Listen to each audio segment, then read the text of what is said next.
Le nouvel esprit public, Philippe Meyer, bonjour.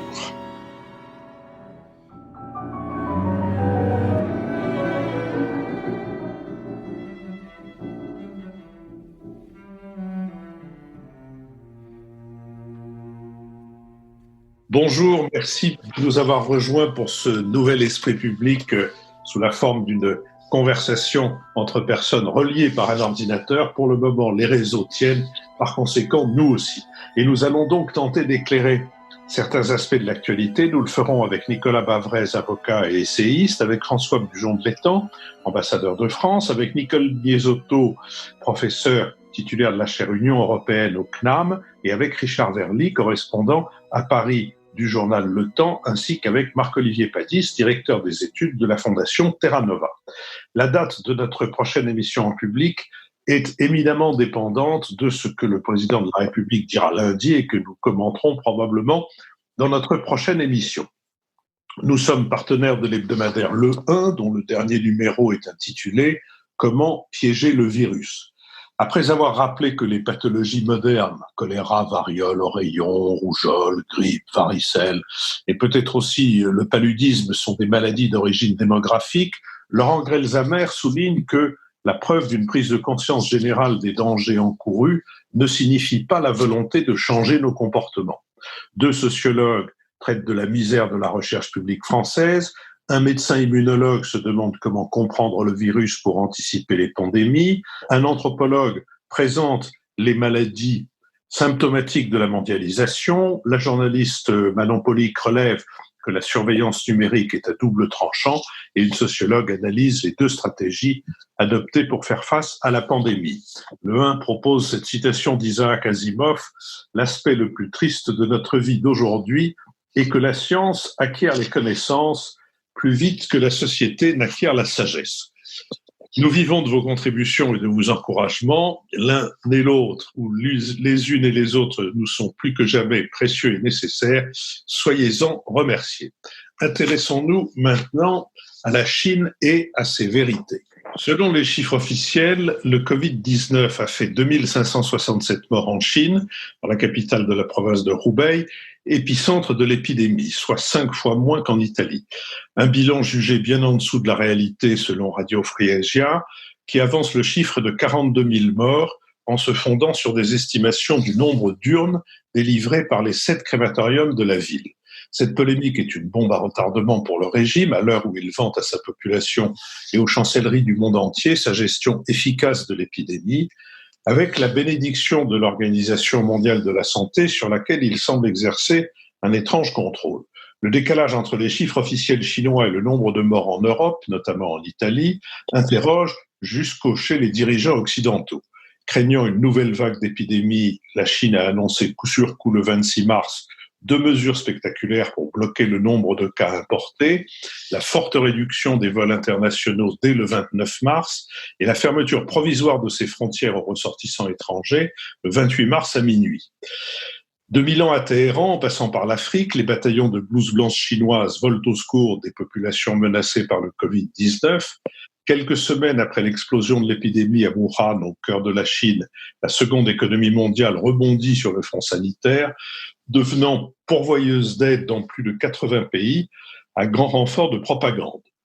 300 personnels médicaux en Italie, un laboratoire de dépistage en Irak, 1 million de masques envoyés vers la France, des kits de tests en direction des Philippines, sans compter les 20 millions de dollars d'aide à l'OMS et de nouveaux subsides en direction de l'Union africaine. Le président chinois a évoqué lors d'une conversation avec le président du Conseil italien, Giuseppe Conte, le 16 mars, un nouveau concept de son projet d'investissement baptisé les routes de la soie, en lui adjoignant une épithète, les routes de la soie de la santé. Toutefois, au bout de la route de la santé, les Pays-Bas, l'Espagne, la Finlande ou la République tchèque ont mis en cause la qualité de certaines livraisons de matériel médical d'origine chinoise. Sur cette question, François Bujon de l'Étang. Eh bien, la Chine est évidemment une étude de cas formidable pour nous sur l'affaire du coronavirus, puisque c'est un cas en vraie grandeur et c'est le premier pays où le virus est frappé. C'est le pays dans lequel le virus est apparu d'ailleurs, ce qui a amené les Américains, bien entendu, à le baptiser virus chinois. à la grande fureur des autorités de Pékin que ce qualificatif met en rage. Pourtant, il faut bien reconnaître que toutes les dernières épidémies sont venues de Chine, qu'il s'agisse du H1N1, qu'il s'agisse du SRAS ou qu'il s'agisse cette fois-ci du Covid-19.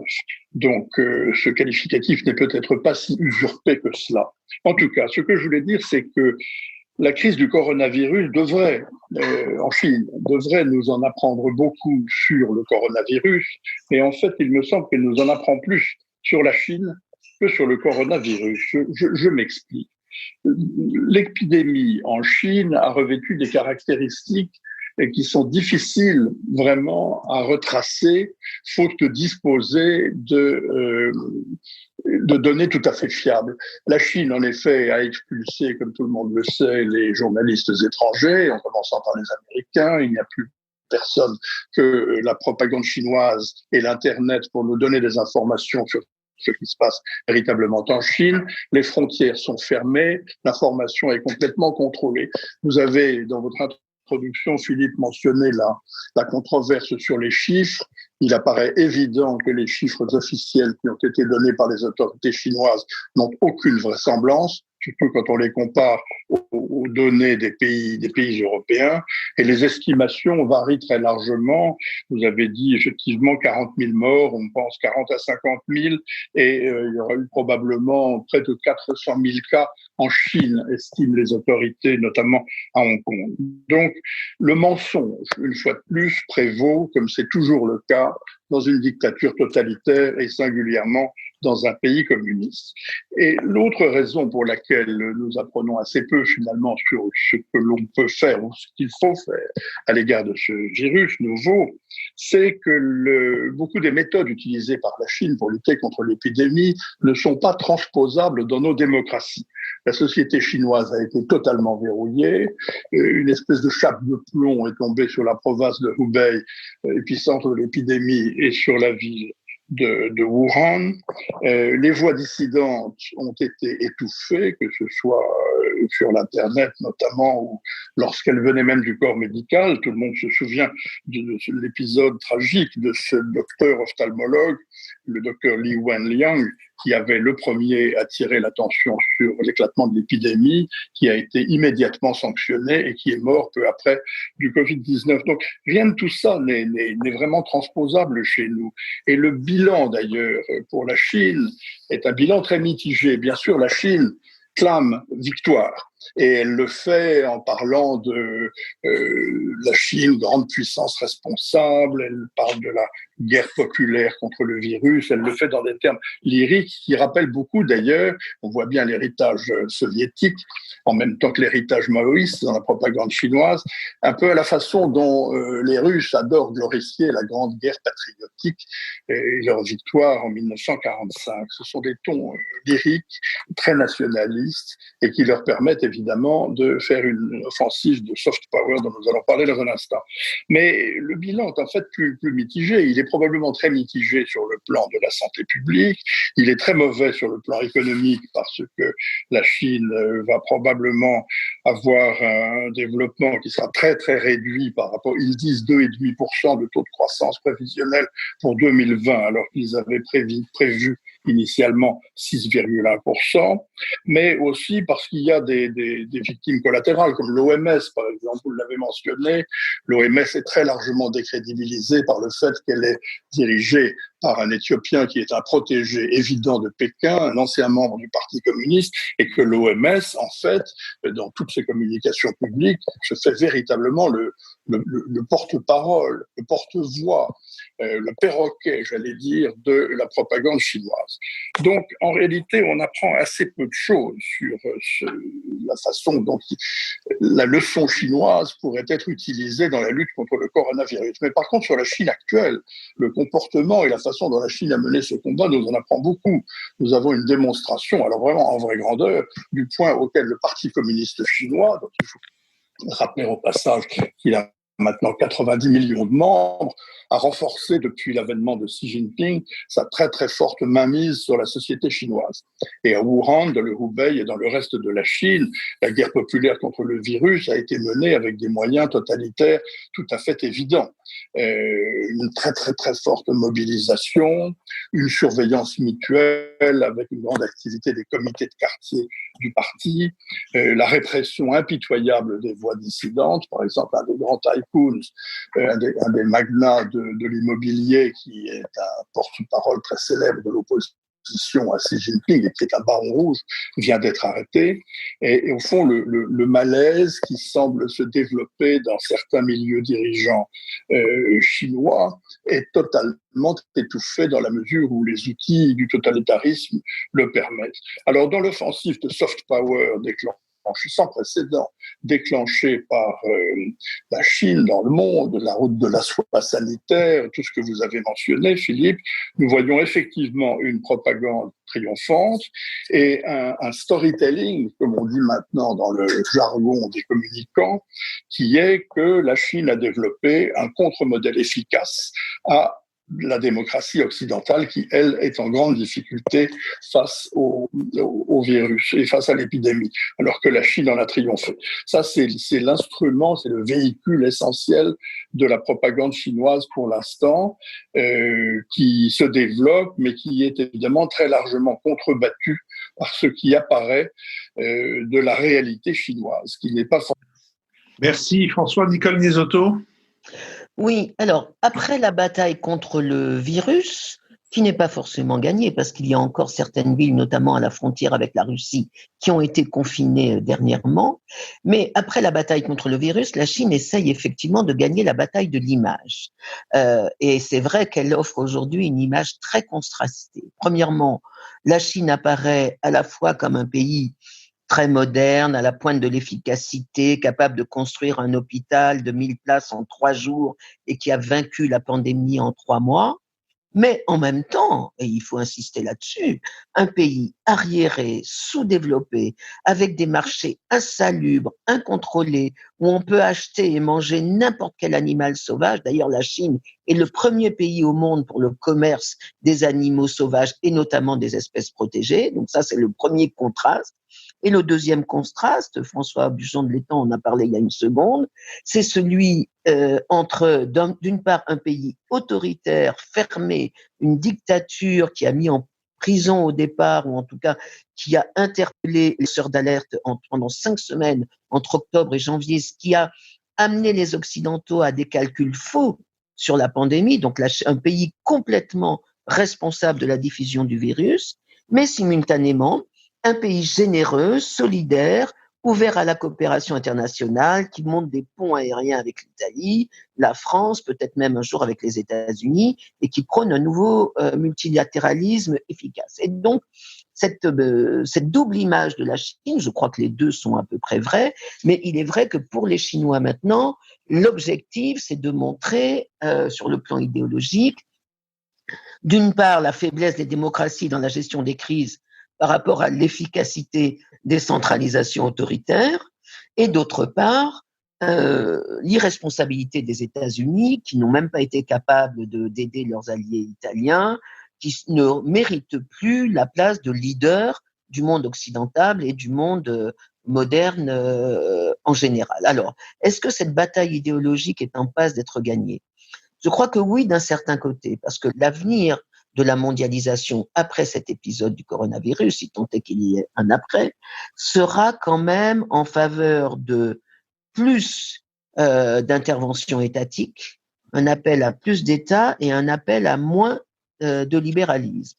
Et plus d'État, moins de libéralisme, ça ressemble quand même à quelque chose comme un modèle chinois. Donc de ce côté-là, peut-être que idéologiquement, la Chine peut gagner son combat. Mais inversement, il y a la perception intérieure de la gestion chinoise de la crise, dont on ne sait pas grand-chose, mais dont on voit avec le décalage entre le nombre d'urnes funéraires et les chiffres affichés que les Chinois ne sont pas stupides. Il y a eu un mensonge d'État meurtrier et pour le pouvoir chinois, c'est un défi absolument fondamental et donc ça, je ne sais pas s'ils sont en train de la gagner.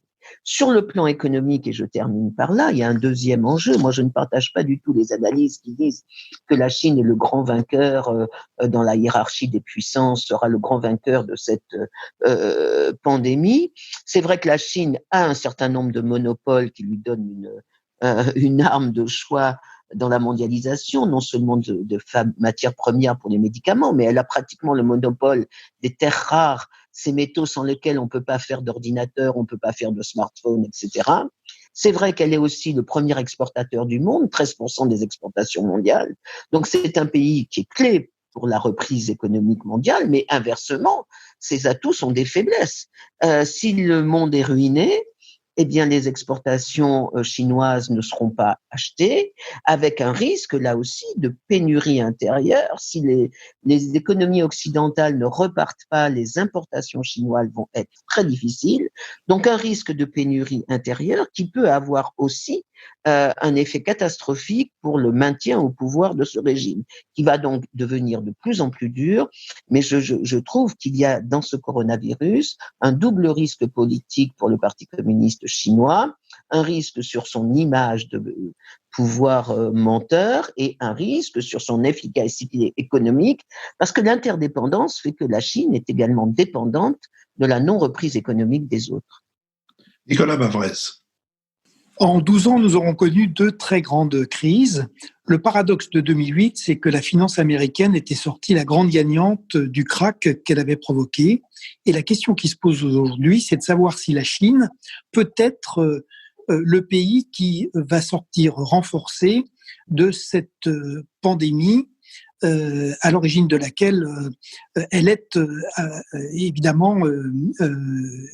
évidemment directement impliquée. Donc, ce qui est intéressant, c'est de regarder les 4 terrains sur lesquels se déroulent aujourd'hui les affrontements et la compétition internationale. Premier terrain, on l'a dit, le terrain sanitaire. Le triomphe pour les Chinois, ça a été la fin du confinement à Wuhan le 7-8 avril. Mais de même que la Chine a menti sur le nombre des victimes, elle ment aujourd'hui sur le nombre de cas qui subsistent. La crainte, c'est la deuxième vague. Et la réponse à cette crainte, c'est le contrôle de la population par le Big Brother numérique. Donc, chaque Chinois a un code couleur. Et ce code couleur, quand il est rouge, vous impose d'être confiné chez vous, et la géolocalisation vous permet de vérifier que vous respectez ce confinement. Aujourd'hui, la terreur des Chinois, c'est d'avoir un code rouge, et le code rouge, et ça explique aussi une partie des problèmes de la reprise, c'est que il suffit d'avoir été à proximité d'un malade dans le même magasin, dans le même restaurant, pour passer au rouge, et si vous passez au rouge, vous êtes confiné. Deuxième plan, l'économie. Donc, en matière d'offres, aujourd'hui, l'économie chinoise fonctionne à 90% de sa capacité. Mais le problème, c'est le problème de la demande. Comme on l'a dit, pour l'instant, les exportations sont à l'arrêt et c'est de l'ordre de 20% du PIB. Et par ailleurs, la demande intérieure, alors même que la Chine a distribué beaucoup de pouvoir d'achat, la demande intérieure ne fonctionne qu'à 50%, principalement par Internet, parce que les gens ont peur précisément de sortir et de prendre le risque de se retrouver en code rouge.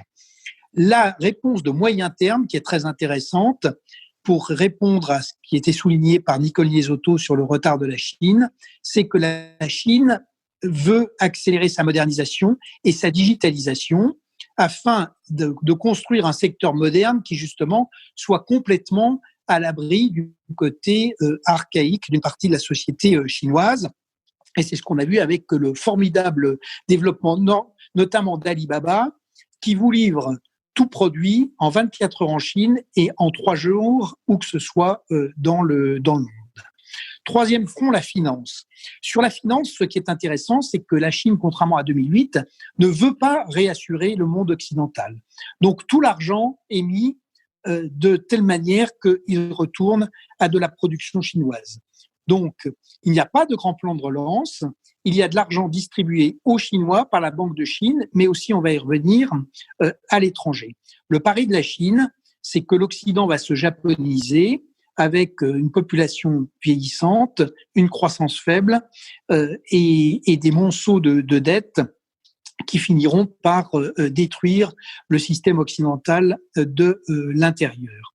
Quatrième front géopolitique, c'est la première crise depuis 1945 où les États-Unis sont complètement dépassés et hors jeu et où la Chine est omniprésente. 3 canaux. On l'a dit, la diplomatie sanitaire, qui dans plus de 80 pays, mais qui sert aussi à diviser l'Occident et qui permet au passage de faire de très bonnes affaires, puisque les masques, les tests et les ventilateurs sont vendus 10 fois leur prix par la Pékin au reste du monde aujourd'hui, en dehors de ce qui est donné pour améliorer l'image.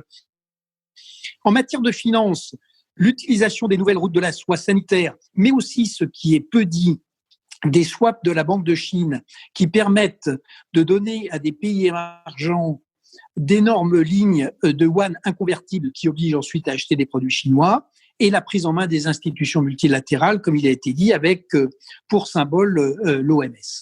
Donc, est-ce que tout ceci va fonctionner ? À court terme, c'est vrai que la Chine est le grand vainqueur. À moyen terme, les questions qui ont été posées sont les bonnes. Le régime a quand même suscite une réaction violente dans la population à cause de ces codes informatiques qui sont un instrument redoutable de contrôle de la population. Et par ailleurs, le coût pour le reste du monde est tel que, en sortie de crise, on va faire les comptes. Et quand on va faire les comptes, qu'on va voir l'ensemble des pertes humaines, économiques, l'ensemble des risques sociaux, l'ensemble des dettes accumulées par l'ensemble du monde, il est clair que la Chine va être très fortement mise en question sur la manière dont elle a géré cette épidémie et dont elle a caché au reste du monde le risque mortel qu'elle faisait courir en réalité à l'humanité. Marc-Olivier Padis. Oui, effectivement, on est surpris de voir l'offensive diplomatique chinoise, ce qui s'appelle désormais la diplomatie du masque, et sa manière de mettre en avant sa bonne gestion de la crise, parce que, comme ça a été dit déjà, je ne vais pas répéter forcément tous les points qui ont été abordés, mais la Chine, en fait, a très mal géré cette épidémie. Il y a 2 points qui sont positifs, certainement. C'est le fait que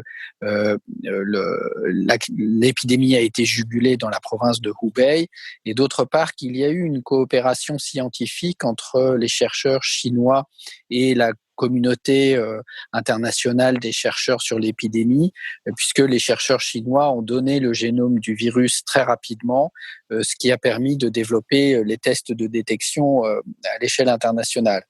Cependant, cette coopération scientifique qui était prévue sur le papier dans des accords entre la Chine et ses interlocuteurs internationaux, cette coopération scientifique a été faite sans l'accord du gouvernement, parce que les scientifiques chinois ont fait leur devoir, mais ils ont été sanctionnés par leur gouvernement qui avait peur de perdre la face. Et donc, ces points positifs sont quand même très rapidement effacés par les traits d'archaïsme qui ressortent quand même de ce régime, archaïsme dans l'émergence de la maladie, puisque, comme l'a dit Nicole, c'est lié au trafic d'animaux sauvages sur des marchés en plein air, et archaïsme dans la gestion aussi, parce que la Chine n'a pas respecté le système de prévention qu'elle avait sur le papier. Parce que depuis 2003 et la crise du SRAS, un système de remontée d'informations avait été mis en place de manière à ce que les autorités soient prévenues le plus tôt possible du début d'une épidémie. Et il s'est trouvé que cette remontée d'informations devait transiter par le pouvoir local, et que les cadres locaux du parti dans la province de Hubei n'ont pas voulu communiquer vers le pouvoir central des mauvaises nouvelles, entre guillemets, et donc c'est pour ça que les lanceurs d'alerte ont été systématiquement réprimés, et que la Chine a perdu du temps, et elle nous a fait perdre du temps, puisque les premiers cas en fait datent du 17 novembre, que l'OMS n'a été prévenue que le 31 décembre, et que les quarantaines n'ont commencé que le 23 janvier, et donc il y a quand même une mauvaise gestion au départ, un retard à l'allumage qui fait que cette épidémie devient une catastrophe mondiale. Bon, je ne reviens pas sur les chiffres qui ne sont pas crédibles, mais on voit qu'il y a une politisation systématique qui fait que comme la légitimité du parti unique est mise en cause à chaque fois qu'il y a une crise, eh bien la priorité de l'enjeu politique finalement l'emporte sur l'enjeu sanitaire. Alors que, quoi qu'en dise la propagande chinoise, en Occident, certes, tous les gouvernements n'ont pas bien géré cette crise, mais un jour ou l'autre, au moment des élections, par exemple, ils devront rendre des comptes. Et ce n'est pas le cas en Chine, surtout sous Xi Jinping, qui a complètement recentralisé la gouvernance du pays, qui a refait un pouvoir personnel, alors que, disons, sous les dirigeants précédents, c'était un gouvernement qui était plus collégial. Donc, pour finir, on est quand même surpris de cette offensive diplomatique, la diplomatie du masque, cette volonté de se présenter en sauveur du monde, alors que quand les Européens ont envoyé des masques au début de l'épidémie en Chine pour les aider à juguler l'épidémie, les autorités chinoises ont demandé aux Européens surtout de ne pas communiquer sur le fait qu'ils donnaient de l'aide. Et là, réciproquement, maintenant, dès qu'ils envoient une pauvre caisse en Italie, les caméras sont là pour les filmer. Et donc, ce qu'il faudra voir, c'est aussi le terrain de rivalité qui va se développer en Afrique, puisque ça fait déjà longtemps que la Chine, en particulier, cherche à s'implanter en Afrique. Le dernier petit point sur l'économie, c'est difficile de dire aujourd'hui les conséquences, notamment pour la puissance chinoise, mais ce qui apparaît quand même déjà évident, c'est que les chaînes de sous-traitance au niveau international vont changer, puisque finalement le raisonnement de beaucoup de pays européens, c'était si on a besoin de masques, on ira les acheter en Chine. Bon, là, on voit que ça marche plus du tout, et donc il va y avoir un ralentissement des échanges internationaux et par conséquent un ralentissement de l'économie chinoise qui posera des problèmes au régime de Pékin qui fonctionne comme un vélo. Il faut que ça avance pour qu'il tienne debout sur sa machine. Richard Verly. Alors, quand j'entends mes collègues depuis le début parler de la Chine, j'ai envie de poser une simple question. Est-ce que c'est si grave, docteur ? Et effectivement, ce qui se passe aujourd'hui en Chine et les leçons de cette crise me paraissent très graves parce qu'ils sont en train de bouleverser non seulement, on le sait, la mondialisation telle qu'elle est, mais aussi le rapport qu'on a à la Chine dans tous les domaines. Et pas seulement dans le domaine économique, dans le domaine scientifique, mais également dans le domaine de l'information, c'est-à-dire ce qu'on connaît et ce qu'on peut dire de la Chine. Alors pour moi, il y a deux éléments. D'abord, il y a deux batailles que la Chine a perdues. Ça ne veut pas dire qu'elles sont définitivement perdues, mais elles font quand même très mal. La première, c'est celle de sa réputation. Vous êtes, je pense, destinataire tout comme moi de toutes ces informations, rumeurs, vraies, fausses, sur le centre bactériologique qui se trouvait à Wuhan, dont on soupçonne qu'il aurait peut-être pris une part active dans ce virus, dans le fait que Wuhan était en quarantaine, mais qu'il n'y a quasiment pas eu de cas de Covid-19 à Shanghai, qui n'est pas si loin, etc., etc. Il y a un vrai problème de réputation aujourd'hui pour la Chine, qui se trouve être l'atelier du monde. Est-ce qu'on a demain envie de confier ces productions à des gens à qui fondamentalement on ne fait plus confiance? La deuxième crise, à mon avis, et la deuxième bataille perdue, c'est la bataille scientifique. Et là, c'est très intéressant parce que, comme cela a été dit, les médecins chinois, les gens de terrain ont très vite partagé leurs informations, ils ont joué la transparence, mais l'emprise du Parti communiste fait qu'aujourd'hui, je pense, plus personne dans les enceintes internationales ne lit les articles scientifiques ou les données en provenance de Chine avec confiance. Et ça, c'est un problème, encore une fois, pour une puissance qui aspire à être demain, à l'avenir, le numéro 1 de la mondialisation et qui aspire à être un modèle pour un certain nombre de pays via son programme des routes de la soie. Et il y a ensuite deux batailles à venir. Et ces batailles, elles me paraissent tout aussi décisives. La première, c'est bien sûr la bataille économique sur l'atelier du monde, j'y reviens. Est-ce qu'on peut accepter que nos grandes compagnies, que les grandes industries occidentales continuent de tout sous-traiter à la Chine et par conséquent d'en être complètement dépendantes?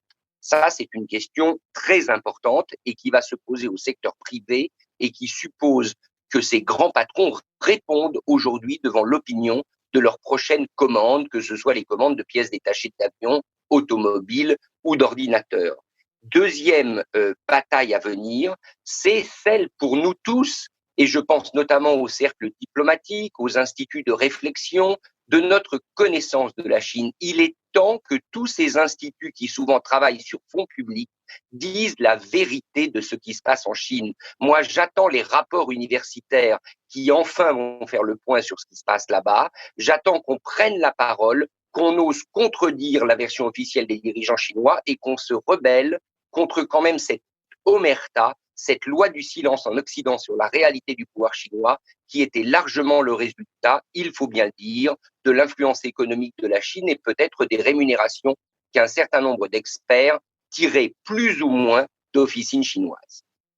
Je vous remercie. Je vous propose que nous nous intéressions maintenant aux différentes hypothèses et pratiques du déconfinement. L'Autriche est le premier pays de l'Union européenne à avoir annoncé un calendrier de sortie du confinement. Les petits commerces, notamment bricolage et jardinage, ont réouvert le 7 avril.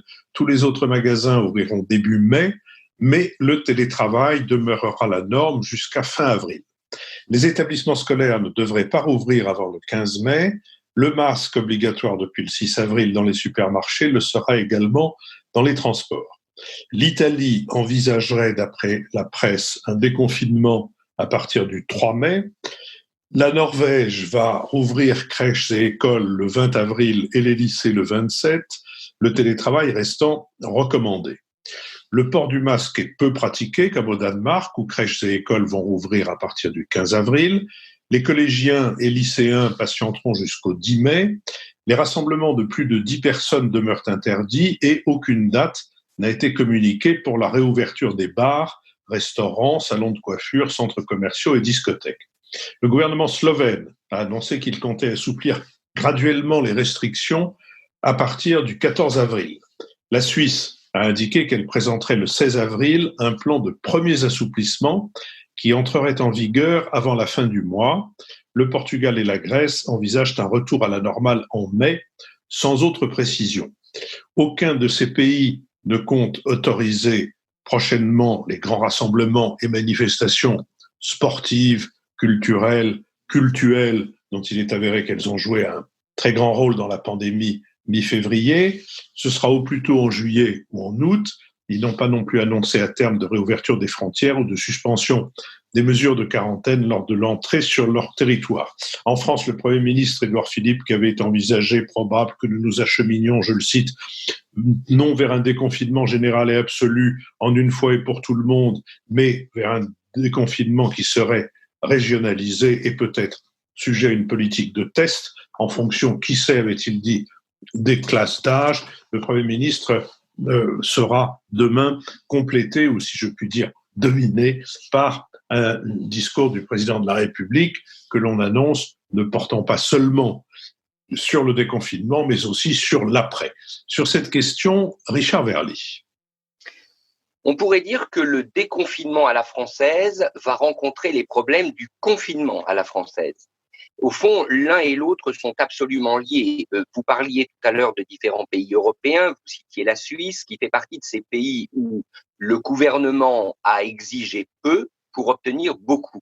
C'est-à-dire que, comptant sur le civisme de la population, le gouvernement a continué d'autoriser une certaine mobilité de la population par ailleurs confinée à domicile, une capacité à des petits regroupements de 4 à 5 personnes, bref, quelque chose qui apparaissait plus doux et qu'il sera par conséquent peut-être plus facile de revenir à la normale. Alors qu'en France, vous avez à mon sens 4 défis qui vont être posés et qui vont être largement liés au fait que depuis 3 semaines, depuis le 16 mars, les Français sont non seulement confinés, mais le pays est quadrillé, en tout cas dans les grandes métropoles, par les forces de l'ordre. Il y a cette question des amendes très coûteuses. Il y a aussi pour Paris et je crois d'autres métropoles la question des horaires, puisque vous ne pouvez plus sortir pour une activité sportive entre 10h et 19h. Alors, quels sont ces défis selon moi ?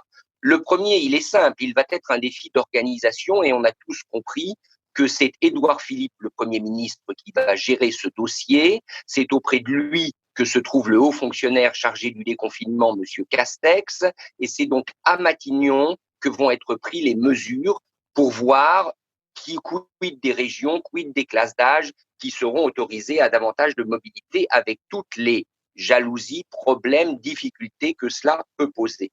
Le deuxième défi, c'est le défi de la confiance dans l'autorité publique. Et là, cela va de pair avec les masques et les tests. Peut-on aujourd'hui, dans un pays, je dirais, turbulent, compliqué, parfois divisé comme la France, prendre le risque de déconfiner alors que la distribution des masques ne sera pas généralisée et que par conséquent, la suspicion peut facilement s'instaurer à peu près n'importe où. Donc là, il va falloir que ce milliard ou ces 2 milliards de masques, je crois, qui ont été commandés, arrivent, qu'on les voit, qu'ils soient distribués massivement avant de pouvoir passer à cette étape du déconfinement. Troisième défi, c'est évidemment le défi économique, parce qu'il y a des entreprises qui doivent impérativement redémarrer, sauf à être condamnées à fermer prochainement. Je pense notamment aux artisans, à tout le secteur du bâtiment. Ceux-là, on ne peut pas continuer de les maintenir confinés, sauf à faire peser une menace extrêmement grave sur tout un secteur. Il y a aussi, alors c'est très compliqué, la question de tout le secteur de l'hospitalité, de la restauration, etc. Bref, il faudra là faire des choix et ils seront compliqués. Et enfin, dernier élément, il y aura, je crois, un facteur psychologique. On a entendu et lu ce chiffre. Il y a aujourd'hui, si on inclut les mesures de chômage partiel, le nombre des chômeurs s'est considérablement accru. Je crois que c'est 6,5 millions de chômeurs partiels qui se sont ajoutés au nombre de chômeurs qui existaient déjà. Comment va-t-on faire pour concilier le retour au travail avec le déconfinement? Ce n'est pas simple, surtout si en même temps les institutions scolaires, les crèches et autres ne peuvent pas toutes réouvrir. Bref, c'est un labyrinthe, c'est un casse-tête, mais qui, je pense, tient largement au fait que des erreurs ont été commises dans la gestion de cette crise et qu'il sera difficile aujourd'hui de les effacer. Marc-Olivier Padis. Oui, je pense que sur ce sujet, en fait, on ne devrait pas parler de déconfinement au sens où on entendrait par là un retour à la normale. On devrait parler de phase 2 de lutte contre l'épidémie, étant entendu que la phase 1 était la stratégie qu'on a improvisée pour aplatir la courbe, comme on disait, c'est-à-dire s'assurer que nos services hospitaliers étaient capables de faire face à la vague de l'arrivée des personnes malades. Il semble qu'on soit en train de gagner cette manche, que notre système de santé résiste à l'offensive, mais ça veut dire qu'on va passer à une phase 2. Cette phase 2, elle ne peut commencer qu'à des conditions extrêmement strictes qui ont été d'ailleurs précisées par le conseil scientifique qui conseille l'Élysée cette semaine, c'est-à-dire que il n'y ait plus de saturation des services de réanimation, que les stocks de matériel soient présents, c'est-à-dire effectivement les masques et surtout et les tests. Et ils ajoutent, et c'est un point que je trouve important à souligner, que les équipes de soignants devraient bénéficier d'une période suffisante pour récupérer de l'effort considérable qu'elles ont fourni ces dernières semaines. Ça veut dire que ça va rajouter un délai qui est tout à fait légitime pour qu'on passe à la deuxième phase. Alors cette deuxième phase, qu'est-ce que ça veut dire? C'est que la stratégie normale de lutte contre une épidémie, c'est de casser les chaînes de transmission. Et pour casser les chaînes de transmission, on le sait pour toutes les maladies épidémiques, il y a 3 étapes à faire. Il faut identifier les malades, c'est-à-dire dépister, donc il faut avoir des tests. Ensuite, il faut remonter la chaîne de leurs relations de manière à isoler les personnes potentiellement infectées. Et le problème ici, c'est qu'il faut remonter jusqu'à au moins 20 jours, puisque maintenant ce qu'on sait de l'épidémie, c'est que elle peut mettre 20 jours à se manifester. Et puis surtout convaincre les contacts identifiés de s'isoler, de se mettre en quarantaine. Et cela peut être plus ou moins contraignant pour les libertés individuelles à chaque étape, en fonction des décisions qui sont prises. Par exemple, quand on identifie les personnes contaminées, on mène un interrogatoire médical pour connaître la chaîne des contacts, et cet interrogatoire médical, il peut être plus ou moins obligatoire. le refus, par exemple, peut être sanctionnable d'une amende. Quel montant de l'amende, etc. De même, la quarantaine, elle peut être obligatoire ou non. Si elle est obligatoire, elle peut être chez soi ou dans un lieu tiers. La violation de la quarantaine peut faire l'objet d'une amende. Par exemple, en Corée du Sud, si vous violez la quarantaine, l'amende peut aller jusqu'à $2 500. Donc, dans la manière de gérer ces 3 étapes, il y a des choses plus ou moins contraignantes pour les libertés individuelles, comme on l'a vécu avec le confinement. Et je développe tout ce point-là parce qu'on est en train de partir dans un débat qui me semble mal posé sur les applications numériques, pour savoir si en soi une application numérique serait un problème pour les libertés individuelles. En fait, la question de l'outil numérique est secondaire par rapport au choix qu'on va faire de santé publique, à savoir sur chacune de ces étapes, dépistage, isolement, suivi des quarantaines. Est-ce qu'on veut mener une politique sanitaire plus ou moins contraignante? Après, il se trouve qu'on est face à une maladie et un volume de personnes concernées qui fait que on ne peut pas utiliser les outils habituels de gestion des épidémies, où ce sont des médecins qui passent des coups de fil aux personnes pour les prévenir qu'elles ont pu être contaminées, ou pour vérifier que la quarantaine se passe bien. Ce n'est pas gérable dans le cas de cette épidémie. C'est pour ça que le numérique pourrait être utile. Mais attention à ne pas tout de suite lever les grands drapeaux en disant c'est ce qu'ils font en Chine et en Corée. En Chine, ça n'a rien à voir parce que les applications peuvent être liées au système de notation sociale qui est lui extrêmement intrusif, comme l'a dit Nicolas tout à l'heure, ou même en Corée, ils ont un système extrêmement contraignant avec une centralisation de l'information, une géolocalisation, la vidéosurveillance, la traçabilité des cartes bancaires qui est articulée à tout cela, et ce n'est absolument pas de ça dont il est question dans le projet gouvernemental d'application numérique de suivi du Covid, donc attention à ne pas rentrer dans de faux débats. Nicole Nisotto. Oui, moi, je voudrais réfléchir à la question d'une éventuelle stratégie européenne de déconfinement. Dans la prévention et la gestion de la crise, pour l'instant, on a eu plutôt une cacophonie européenne. Est-ce qu'on peut faire mieux pour le déconfinement? Alors, Philippe, vous l'avez dit dans votre introduction, les pays, pour l'instant, réagissent avec des dates variées, des mesures variées, etc. Mais je pense qu'ils sont tous, en tout cas, unis devant un seul paradoxe, un même paradoxe, qui est que le déconfinement est d'autant plus difficile que le confinement a été un succès. Je m'explique. Le confinement a pour objectif de limiter la progression du virus. Or, le déconfinement n'est réussi si l'immunité collective a été acquise, c'est-à-dire au moins 50% de la population. Et on voit bien que donc la marge de manœuvre de chacun, de tous les États, quelle que soit leur diversité, est très étroite. C'est-à-dire, on a confiné plus ou moins des populations pour les protéger, ce qui a réduit l'immunité collective. Et on espère que cette immunité collective va augmenter malgré tout pour que le déconfinement soit un succès et qu'on ne soit pas soumis à une deuxième vague. Donc ça, c'est un paradoxe qui rend quand même la politique de déconfinement, je crois, beaucoup plus difficile que l'on l'avait imaginé. Alors, quand on regarde au niveau européen, on a de très grandes inégalités entre les pays européens.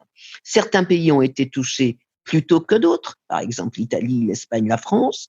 Certains ont été touchés plus fort que d'autres.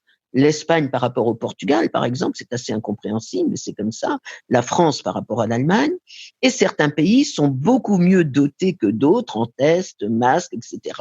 L'Allemagne encore par rapport à ses partenaires. Et donc, ces inégalités des pays devant le virus, je crois, rendent totalement impossible un calendrier commun de sortie de crise. C'est-à-dire, la Commission ne peut pas dire, comme pour la chasse aux palombes, que la date du déconfinement idéal serait le temps. Pourquoi? Parce que les pays qui sont prêts ne peuvent pas attendre les autres On a calculé, par exemple, pour l'Italie, que chaque jour de confinement supplémentaire coûte 0,1% du PIB italien. Et donc, il est tout à fait normal que les pays entrent en déconfinement en ordre dispersé. Ce qui veut dire que le déconfinement de la zone euro va se faire comme un très lent processus, instable, bref, un bazar, avec des mesures d'exception, donc dans la zone euro, dans l'Europe, qui vont durer. L'abolition des frontières intérieures de Schengen, donc l'abolition de Schengen, tout simplement, est une mesure d'exception durable. À partir de quand une mesure d'exception devient une mesure normale, ça je ne sais pas, mais il est évident que vu la diversité des calendriers européens, on ne va pas arriver à la fin du déconfinement avant, certains disent, 2022. Donc ça, c'est une première chose. Comment rétablir l'Europe avec un Schengen fermé? Et deuxième question, sur le plan économique, si certains pays redémarrent économiquement plutôt que d'autres, comme le Danemark et l'Autriche, par exemple. Et donc, on a aussi non seulement le problème de Schengen qui va durer, mais on a aussi des distorsions de concurrence au sein de la zone euro. Si le Danemark et l'Autriche recommencent à produire comme avant, à travailler comme avant, et si ce n'est pas le cas effectivement pour d'autres pays, on a des distorsions de concurrence et on peut se demander comment le marché unique, comment la Commission va gérer cela. Autrement dit, je crois que non seulement une stratégie européenne de déconfinement collective est difficile, mais est impossible, mais qu'en plus, les Européens, la Commission va être obligée de gérer un très grand bazar pour les institutions. François Bujon de l'Étang. Moi, je suis très mal à l'aise sur ce sujet, Philippe. Je suis très mal à l'aise parce que je trouve que l'épidémie, d'une façon générale, le virus, sont un sujet extrêmement anxiogène en soi. Mais pour moi, le débat sur le déconfinement est encore plus anxiogène que le reste. Parce qu'en réalité, personne ne sait de quoi l'on parle exactement, quelles sont les méthodes qui vont être utilisées, quel est le calendrier qui va être suivi, et que tout le monde parle de sujets que personne en réalité ne maîtrise, à commencer par les autorités et même par le corps médical. Il y a toutes sortes de méthodes de déconfinement, on en a fait l'inventaire vraiment en plus grand détail, le stop and go, le déconfinement localisé, le déconfinement ciblé, le déconfinement par classe d'âge, le dépistage en grande échelle avec traçage numérique, tout ce qu'on peut imaginer, mais nous sommes là dans le domaine des conjectures, véritablement, des hypothèses, des scénarios, et personne ne sait vers quoi on se dirige. Et ceci est encore plus amplifié par le fait que, je veux dire, c'est l'anxiété que tout ceci crée est encore plus amplifiée par le fait qu'il s'exerce en réalité sur nos autorités une très forte pression qui vient de tout le monde. Cette pression, c'est celle de l'impatience, bien entendu, des populations à retrouver une vie normale, en particulier de ceux à qui le confinement pèse le plus. C'est le fait qu'il y a un certain relâchement inévitable et qu'il y a même géographiquement, comme chacun sait, certains quartiers dans lesquels on applique beaucoup moins les règles de confinement que dans d'autres, parce que le retour des beaux jours pousse tout le monde au relâchement. Et en même temps, tout le monde est à l'affût, bien entendu, pour faire des procès. Nous sommes le pays de la polémique, et pour critiquer le gouvernement. Comme il y a un problème de confiance dans les autorités qui est très clair et qui vient de la mauvaise gestion depuis le début de la question des masques et de la question des tests, ceci augmente en réalité encore plus les incertitudes et les difficultés pour les autorités. Nous avons, autre raison supplémentaire d'anxiété, très très peu de cas étrangers pour nous guider. Nous avons vu précédemment pourquoi le cas de la Chine n'était pas vraiment transposable, ni vraiment probant d'ailleurs.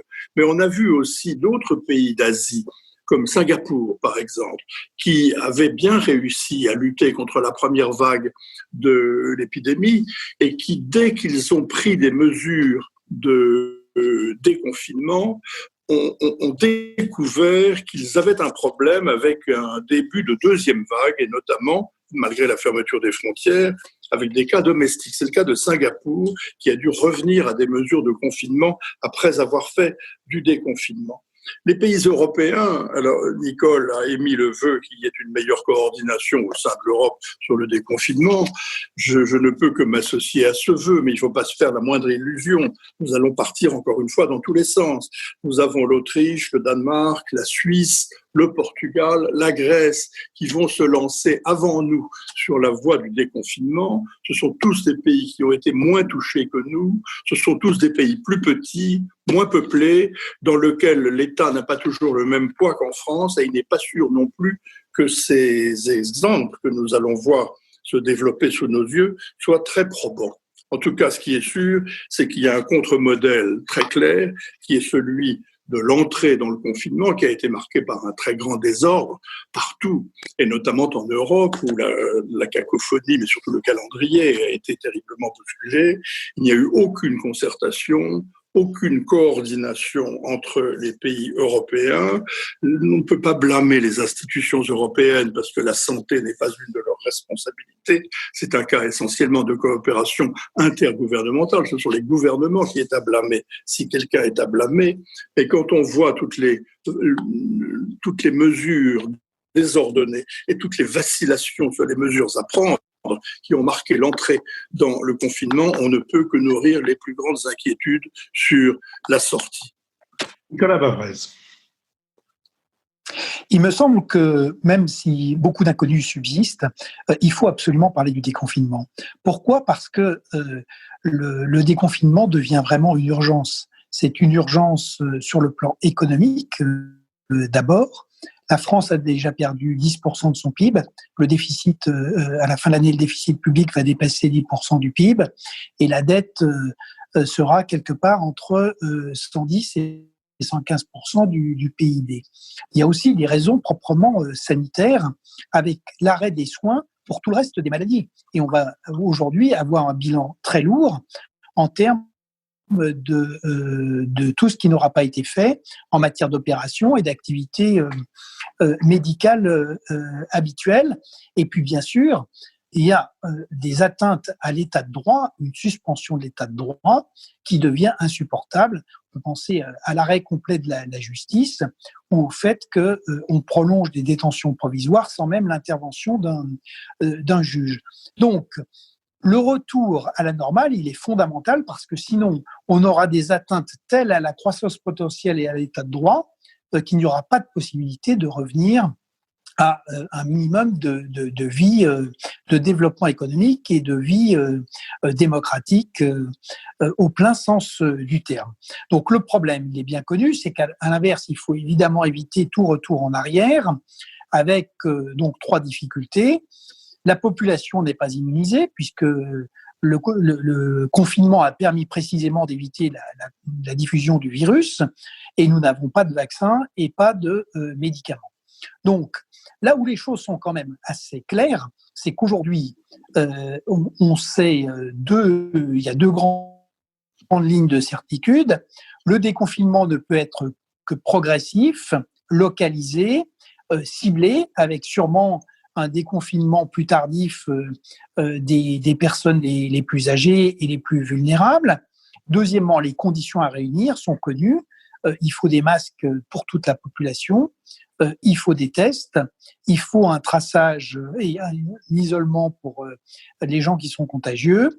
Et enfin, il faut avoir une capacité de lit de réanimation, de médicaments et de stock qui soit suffisant.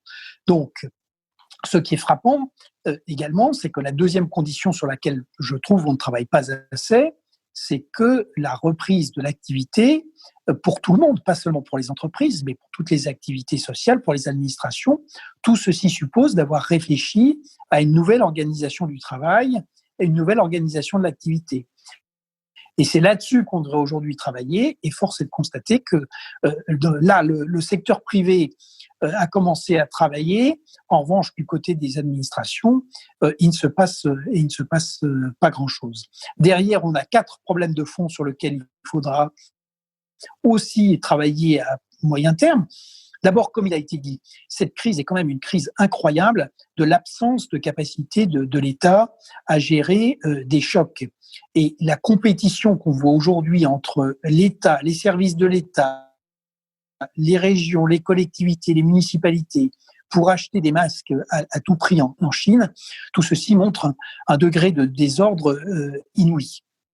La deuxième chose, c'est qu'on n'a plus d'industrie biomédicale et qu'il va falloir très vite se remettre à en avoir une sur le territoire national. Le retard technologique est béant face à la Corée du Sud, à Taïwan ou à Singapour.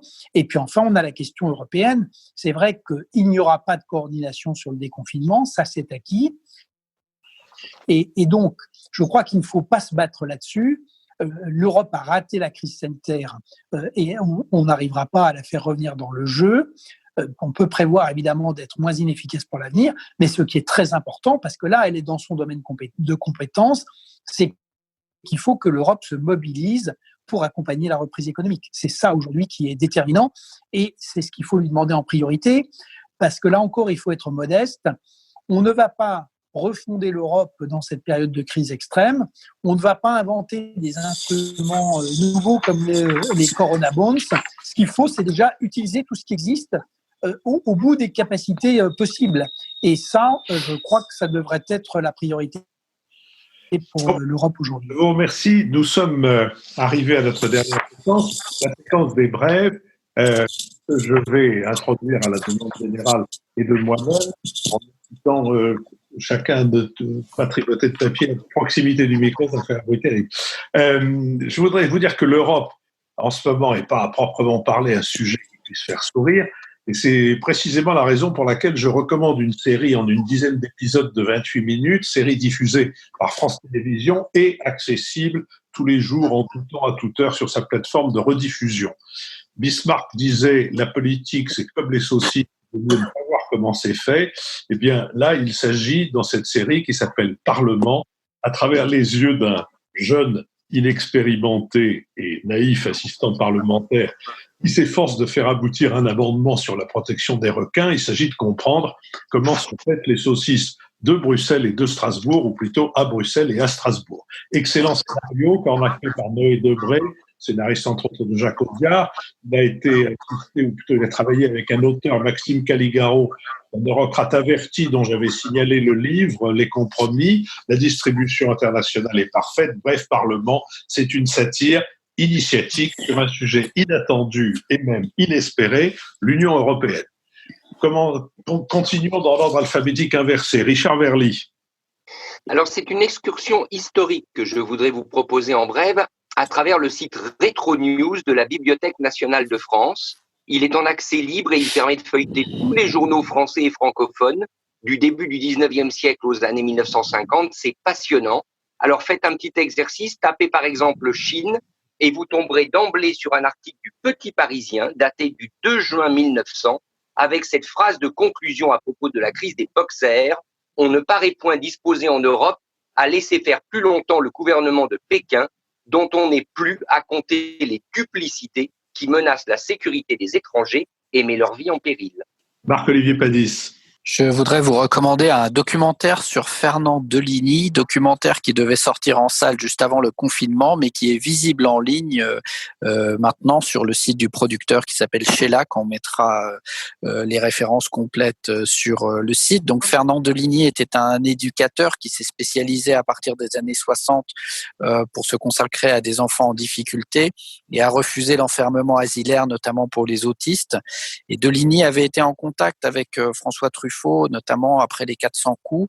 Il avait développé plusieurs projets de films avec les enfants dont il s'occupait et c'est ce que raconte ce documentaire, c'est le rapport à l'image et au cinéma de Fernand Deligny. Comment l'image, comment la caméra pouvait-il aider ces enfants à découvrir autre chose, à se mettre en contact avec une autre dimension du réel. C'était la question donc retracée ici par le documentariste Richard Coppens. Le titre du documentaire, c'est Monsieur Deligny, vagabond efficace, et donc qui est visible en ligne sur le site Shellac. Nicole Desautos. Je vais vous recommander le livre magnifique de Jean-Marie Leclésio, paru en février aux éditions Gallimard, et qui s'appelle Chanson bretonne. Alors, ce n'est pas une chanson, ce n'est pas une nouvelle, c'est un texte très court, une centaine de pages. C'est un hymne à la Bretagne de son enfance, celle des années 50, c'est-à-dire une Bretagne plutôt isolée, pauvre, paysanne, est belle à en couper le souffle. Jean-Marie Leclésio signe un texte émerveillé, lyrique et sobre à la fois, qui en ces temps de confinement permet de voir la mer et plutôt, comme il le dit lui-même, de manger la mer. François Bujon de l'Étang. Et moi, je voudrais partager avec vous et avec nos auditeurs l'intérêt et le plaisir que j'ai eu à lire le dernier essai de Pascal Bruckner, qui s'appelle Une brève éternité, paru chez Grasset en décembre dernier, et que je trouvais dans l'ensemble non seulement fort intéressant et agréable à lire, mais surtout ragaillardissant. Le livre porte le sous-titre « Philosophie de la longévité », un sous-titre approprié parce que c'est bien ce que Pascal Bruckner essaye d'esquisser. Sa réflexion est centrée sur le sursis généreux que la démographie nous accorde, puisque notre espérance de vie, constate-t-il, a gagné 15 ou 20 ans par rapport à celle de nos pères et grands-pères. Une vingtaine d'années de plus qui nous sont octroyées, donc, qui se situent entre la maturité et la vraie vieillesse, et que l'auteur appelle d'une très jolie formule « l'été indien de la vie ». Un cadeau ambigu, puisqu'il faut savoir l'utiliser avec gourmandise et avec sagesse, sans pour autant verser dans les travers qu'il peut engendrer, tels le jeunisme, par exemple, ou le refus caricatural de vieillir, ou simplement d'assumer son âge. Un ridicule que l'auteur dénonce avec beaucoup d'esprit, et un esprit non dénué d'une certaine vacherie, je dois dire, assez bien tournée. Nicolas Bavrez. À l'heure où les musées et les expositions sont inaccessibles, l'art est dans les livres, et je voulais recommander la lecture du dialogue entre Daniel Wildenstein et Yves Stavridès, qui raconte la saga des Wildenstein, la plus puissante famille de marchands d'art. On y voit que l'art croise la grande histoire, la politique, les marchés, avec quelques histoires extraordinaires. La suivante, elle concerne Clémenceau. Le tigre n'avait pas d'argent, il n'en avait jamais eu, et il avait pour seule fortune un tableau de Poussin. Il a demandé à Nathan Wildenstein, son ami de toujours, de le vendre, et voilà la suite de l'histoire. À New York, un Américain est entré dans la galerie, a acheté le Poussin à un prix élevé et sans donner son nom. On lui demande « Où faut-il vous l'envoyer ?» Il a répondu « Renvoyez-le d'où il vient, chez monsieur Georges Clémenceau. » Bravo.